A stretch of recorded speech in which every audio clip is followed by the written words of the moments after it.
Hi everyone, welcome back to Crafting with Slavie. I wanted to share a card with you that I made using the Concord 9th Stitch Turnabout stamp set. I made this card the same day that I did the Concord 9th rainbow card, my Happy Mail card, because I realized I have a niece and her birthday's coming up and I don't have a card for her. I'm like, oh my gosh. So I needed to make it really cute, but also super fast. So I was able to finish this card in under an hour, which was awesome. That's with all of the fussying around and like picking my inks and all that stuff. So what I'm doing here is I cut this panel down to a 6x6. And when I took, so the Stitch Turnabout stamp set comes with like an alignment acetate piece. And when I put it onto this 6x6 paper, I realized it didn't quite fit. I had about 1/8 of an inch on either side, and I didn't want to screw up the placement. So I drew a pencil line from each corner to the corner so that I could line it up like this. And once I had it all lined up and nice, that's when I put the stamp onto my Misty. And then I just went back and I erased the line, but you could obviously just flip it over if you're mounting it onto a card base, but this was going to be my card base. And then I'm using my swatches that I made for all of my inks to figure out which inks I want to use. So what I ended up using was Spun Sugar, Shaded Lilac, Cracked Pistachio, and then I actually ended up using Speckled Egg. If you haven't gotten Speckled Egg yet, I highly recommend it because it is quite a beautiful color. I didn't expect it. I thought it was more gray, but it's actually like a really nice light blue-green color, which I really enjoyed. So I do like using it in projects, and I highly recommend it for you as well. So this is a very simple turnabout stamp. If you haven't used one before, basically the idea is that you stamp with whatever color. So in this case, I think I'm using Speckled Egg right off the bat. And then you turn it on its side. So you would have 4 turns. I can't quite figure out. I'm sorry. I don't know degrees today. I broke my arm. It's a thing. I don't know.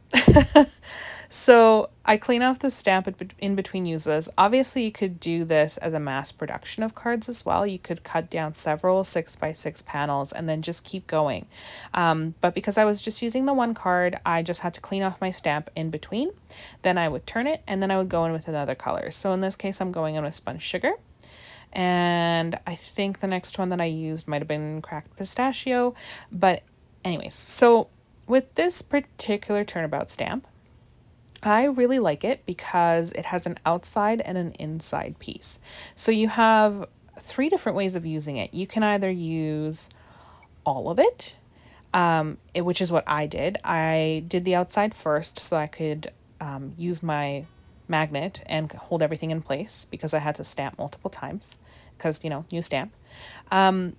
Or you could use either just the outside or just the inside to kind of do a wreath or to leave room for a sentiment in the middle. It's whatever you choose.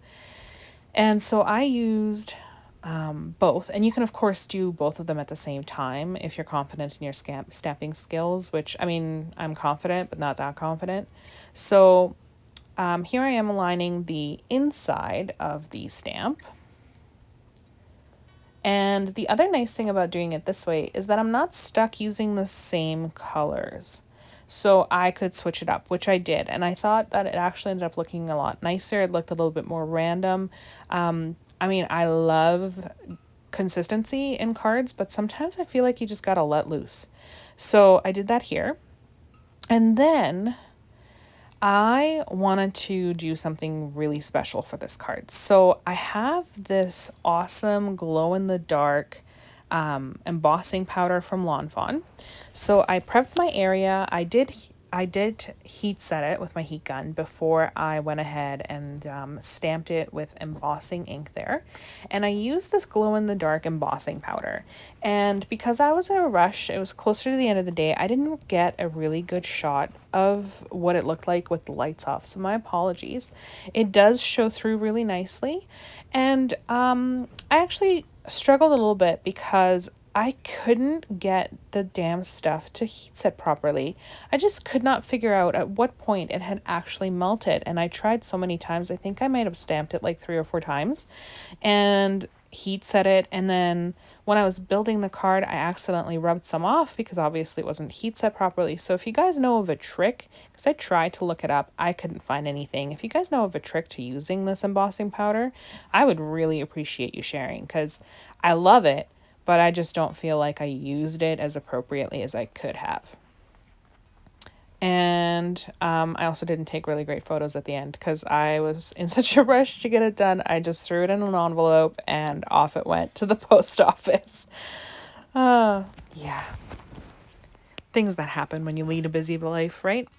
So I cleaned off a little bit of the remnants of the embossing powder before heat setting it. There was a little bit that did get stuck even though the panel was dry, and I had that anti-static powder tool.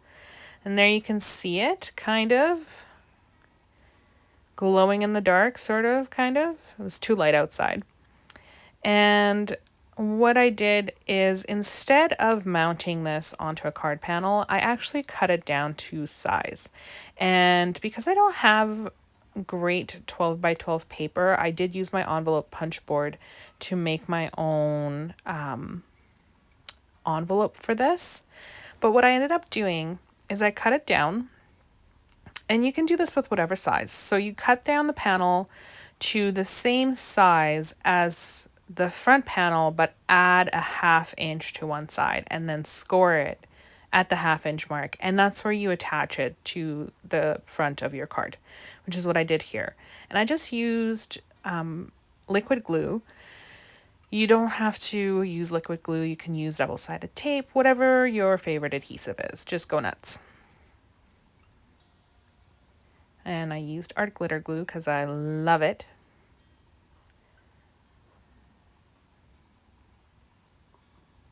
And it dries pretty quick. So here I am making my own envelope. And I ended up actually having to cut down the card a little bit more on each side just to make it fit properly, despite choosing a size that would have hopefully been enough, but I guess it wasn't, so that's okay. Live and learn. If you've never used one of these, they are awesome and really great for cards that are a weird shape if you wanted to do them that way. But like I said, I just didn't have 12 by 12 paper, so it dictated the size of my card. And you can also decorate them, which is the other nice thing.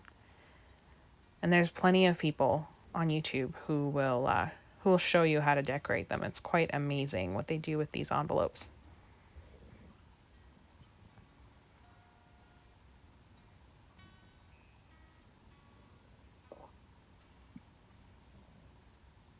And this is why it's important to figure out how big your card needs to be.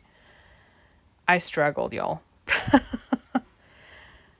And then I had to cut through 3 pieces of paper just to get it down to size. But it's okay. We got through it. It was all good. There we go. And then I just used liquid glue as well, but you can use double-sided tape to hold it together. And when that was all done, I did stamp my beautiful stamp with my website and whatnot on the back of the card. And threw the card in and taped it all down, or glued it all down, and sent it on its merry way. All right, so everything I've used today, I've linked in the description below. Thank you for hanging out with me, and hopefully I'll be able to shoot some videos soon. As I mentioned, I broke my arm, so yeah, it'll be interesting for the next couple weeks, that's for sure. All right, everybody, thanks so much for watching, and I will see you hopefully soon.